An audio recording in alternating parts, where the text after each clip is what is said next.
احمد مسعود د طالبانو په اړه هغه څه چې تاسو ګورئ د واورې پړانګ دی او ژر به سقوط وکړي.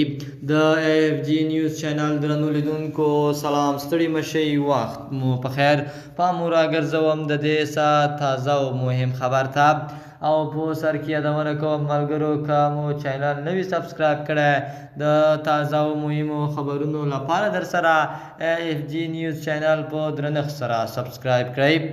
د افغانستان د مقاومت جبهې مشر د یکشنبې په ورځ وینا کې په یوې غونډه کې وویل چې د افغانستان د سیاسي او مدني ځواکونو یووالی به د طالبانو افغانستان په اړه د نړۍ او سیمې حسابونه بدل کړي.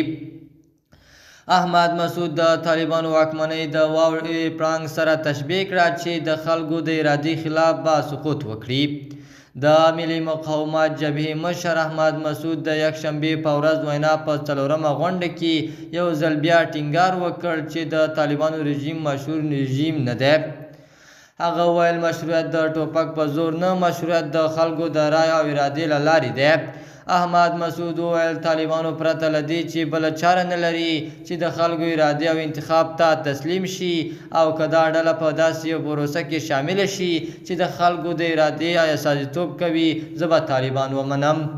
د ملي مقاومت جبهې د خپلو خبرو یو بله برخه کې وویل که موږ طالبانو د افغانستان په یو توکم او ژبه پورې تړلی وګڼو دا بې انصافي ده. په همدې حال کې د افغانستان د ملي دفاع پخوانی سرپرست وزیر وایي قومي او ژبني تعصبونه د افغانستان در دوا نه ده. شاه محمد میخایل د وینا غونډه کې له ګډونوالو وغوښتل چې افغانستان ته په ملي سترګه وګورئ او قومي او ژبني مسایل پرېږدئ. د AFG نیوز چینل درنو لیدونکو دا زمونږ د دې ساعت چمتو شوی خبر. تر بیا ښې چارې د الله په امان.